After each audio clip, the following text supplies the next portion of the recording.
समय की बात है, एक जादुई जंगल में 12 भाई बहन रहते थे। अब ये भाई बहन कौन है, थोड़ी ही देर में पता चल जाएगा।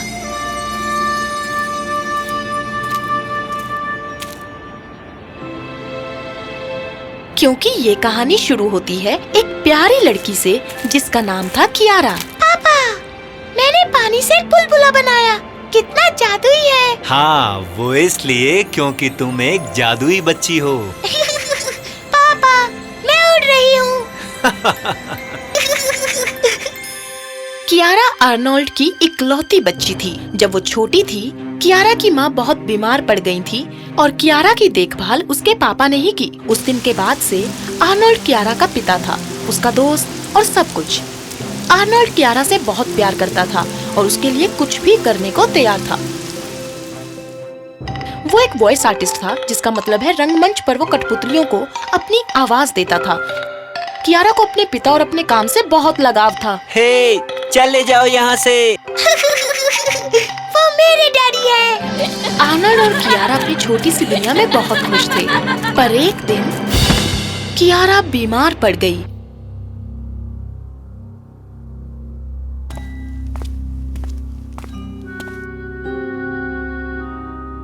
मुझे बेहद खेद है कि इस तरह के केसेस बहुत ही कम हैं, इसलिए हमने इसका इलाज अभी तक ढूंढा नहीं है। फिलहाल हम बस उम्मीद कर सकते हैं। आर्नोल्ड ने जो सुना उसे यकीन नहीं हुआ। मेरे पास मेरी बेटी के अलावा कुछ भी नहीं है। आप ऐसा क्यों कर रहे हैं मेरे साथ? अगर उसे कुछ भी हो गया तो मैं जिंदगी भर खुद को कोसता रहूंगा। हाँ, जैसे कि दुनिया ही खत्म हो जाएगी। हाँ? हद है तुम्हारी, इतना नाटक। तुम्हें लगता है कि किसी को भी फर्क पड़ेगा अगर तुम खुश रहना बंद कर दोगे? वैसे तुम्हारी बेटी को पड़ेगा। तुम कौन हो? ओह, मैं नेवरलैंड की एक परी हूँ। और क्या समझा तुमने मुझे देखकर? चुड़ैल? नहीं, चुड़ैल नहीं, जादूगरनी। दिमाग की बत्ती गुल है ना? छोड़ो। वैसे तुम्हारी बेटी को क्या बीमारी है, बताओ? टिमकैट। ओह, वो तो खतरनाक है। टिमकैट उसे होता है जो बदलते मौसम को बर्दाश्त नहीं कर पाते। और हाँ, तुम्हारी बेटी को वो इसलिए हुआ क्योंकि तुम्हारी बेटी 6 साल की हो गई है। तुम्हें कैसे पता मेरी बेटी 6 साल की हो गई है? मैं एक जादूगरनी हूँ, मुझे सब पता है, समझे? हाँ, तो तुम्हें नहीं पता चला कि मेरी बेटी को टिमकैट हुआ है? ओह, तो अब मुझे सबके बारे में सब कुछ पता होना चाहिए, हाँ? अरे, मैं बहुत व्यस्त हूँ। नहीं, तुमने कहा था ना। खैर, रहने दो। क्या तुम मेरी मदद करने वाली? नहीं, तुम तो एक चुड़ैल हो, तुम क्यों मेरी मदद करोगी? वैसे तुम्हें बता दूं कि चुड़ैलें इतनी भी बुरी नहीं होती हैं। जब आसपास कुछ बुरा ही नहीं हो रहा तो मैं क्यों बुरी बनूं? और सुनो, मैं तुम्हारी बेटी कियारा को बहुत पसंद करती हूँ। वैसे भी आजकल के बच्चे जादू पर भरोसा नहीं करते। ये देखो, ये मेरे खास सूप की रेसिपी है।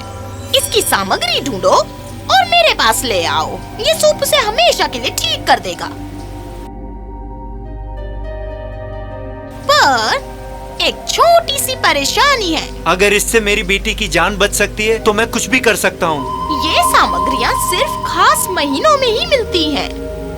इसका मतलब एक तुम्हें मई में मिलेगी तो एक शायद अगस्त में और दूसरी शायद सितंबर में। आर्नोल्ड ने कुछ देर के लिए सोचा और उसे पता था कि उसे क्या करना है। उसने जादूगरनी को अलविदा कहा और अपनी बेटी के पास चला गया।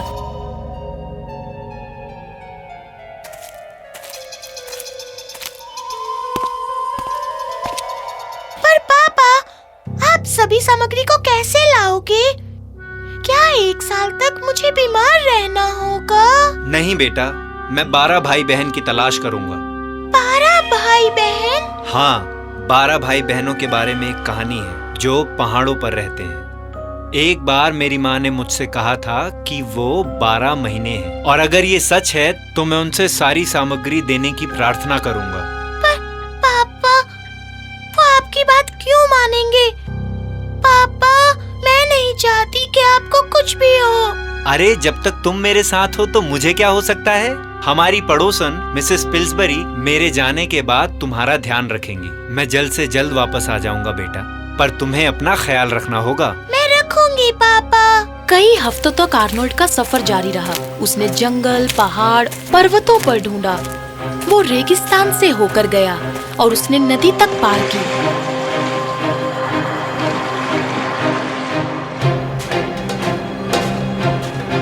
और फिर भी उसे वो 12 भाई बहन नहीं मिले। पर फिर उसे कुछ दिखाई दिया। एक मिनट, उस पेड़ में तो अमरूद और कीवी दोनों है। ऐसा कैसे हो सकता है? ओह, काश कियारा यहाँ होती। ये कितना चमत्कारी है। एक मिनट, ये सिर्फ जादू नहीं है। जरूर 12 भाई बहन आसपास ही है। बिन मौसम के फल यहाँ कैसे उग रहे हैं?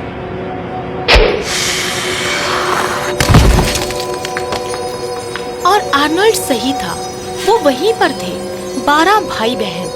वो 12 महीने जो प्रकृति पर नियंत्रण रखते थे। वो सभी एक घेरे में बैठे हुए थे और उनकी आंखें बंद थी। आर्नोल्ड ने देखा कि उसमें एक बड़ी कुर्सी थी और बाकी सारी छोटी कुर्सियाँ। ये जरूर वो महान कुर्सी होगी। इस पर बैठने वाला प्रकृति को काबू कर सकता होगा। अरे देखें तो, अभी नवंबर है।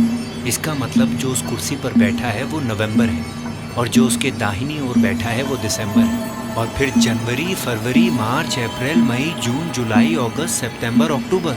हाँ, ये सब यही हैं। और अब सबसे मुश्किल काम, आर्नोल्ड को किसी तरह उन 12 भाई बहनों को मदद के लिए मनाना था। पर कैसे?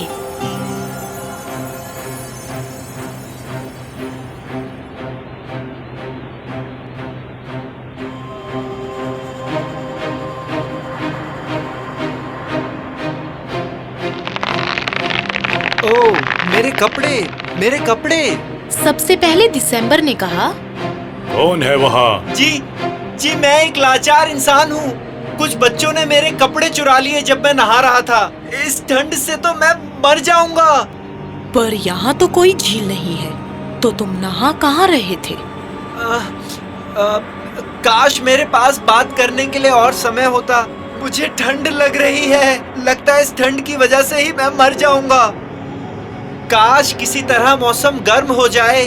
गर्म होने का सिर्फ एक ही तरीका है, अगर मैं उस कुर्सी पर बैठ जाए। पर अब तो नवंबर है, मतलब ये मेरी बारी है। ओह, लगता है मेरा अंत आ गया है। ठीक है, मई तुम बैठ जाओ कुर्सी पर। जैसे ही मे बैठा, बर्फ पिघलने लगी। और जैसे ही ये हुआ, एक फूल खिलने लगा जो सिर्फ मई के महीने में ही खिलता था। आर्नोल्ड को अपनी पहली सामग्री मिल गई थी। ओह, धन्यवाद मैं। तुम्हें तुम्हारे भाई बहनों का आशीष मिले। ये देखकर के उनमें से किसी को भी हंसी नहीं आई, आर्नोल्ड ने तुरंत अपनी सामग्री उठाई और अपने बैग में रख ली। और जैसे ही आर्नोल्ड चला गया, महीनों ने अपनी जगह बदल ली और नवंबर अपनी कुर्सी पर आकर बैठ गया। बर्फ पड़ने लगी।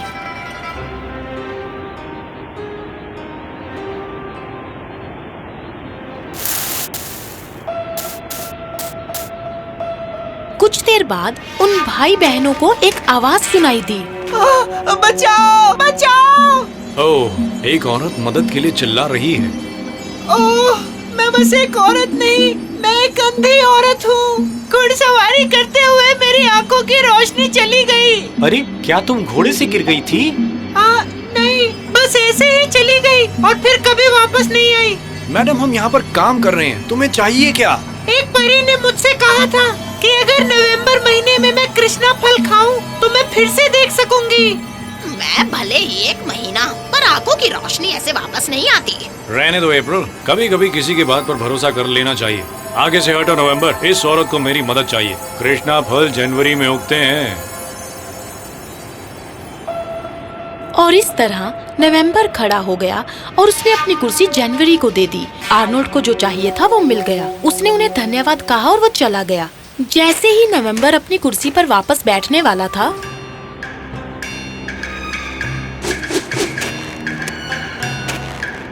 और मैं, जिसने ब्रह्मांड को कई बार बचाया है, वो सिर्फ लेवेंडर से ही बच सकता है। हाँ, जूलियट, तुम्हें बस एक अनानास चाहिए। और मैं गरीब इंसान तुम्हारे लिए इस मौसम में अनानास कहाँ से लाऊं? ये सब लोग कहाँ से आ रहे हैं? और इसी तरह ये सिलसिला चलता रहा। हर बार एक अलग महीना कुर्सी पर बैठता और आर्नोल्ड को अपनी सामग्री मिल जाती। उसे लगभग सभी सामग्री मिल चुकी थी।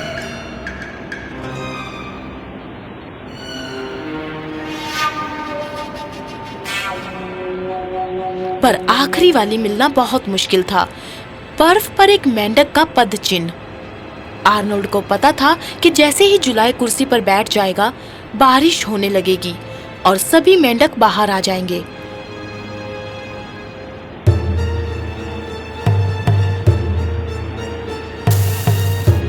पर उसे ये तुरंत करना होगा क्योंकि बर्फ पिघलने लगेगी। उसने अपना आखिरी भेष बदला। कैसे हो मिडगार्डियंस? मैं अपने पुराने दोस्त जुलाई से मिलने आया हूँ। अरे ये सब क्या हो रहा है? पर जैसे ही नवंबर ने हाथ हवा में उछाला, तेज हवा चलने लगी और आर्नल्ड की दाढ़ी उड़ गई।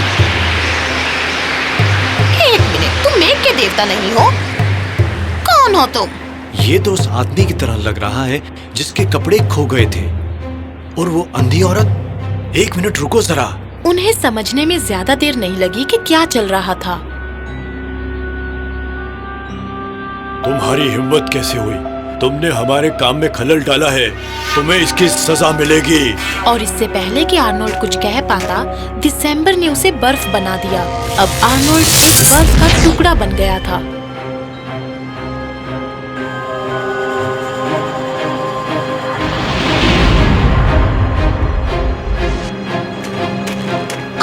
लानत है तुम सब पर।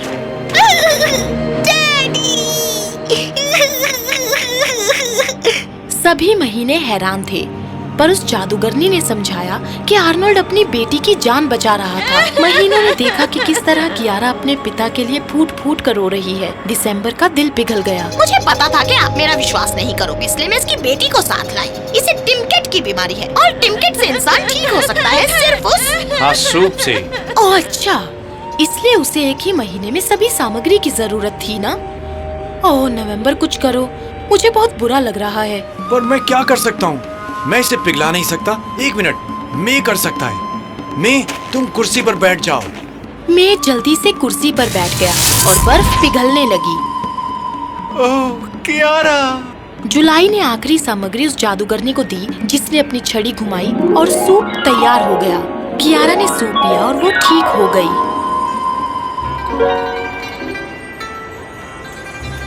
डैडी, मुझ में ताकत आ गई है। आपको बर्फ बनाने के लिए मैं इन सबको बर्फ में बदल सकती हूँ। वो 12 भाई बहन कियारा की तरफ देखकर मुस्कुराए और उन्होंने माफी भी मांगी। आर्नोल्ड ने धन्यवाद किया और वो अपनी कुर्सी पर लौट चुके थे।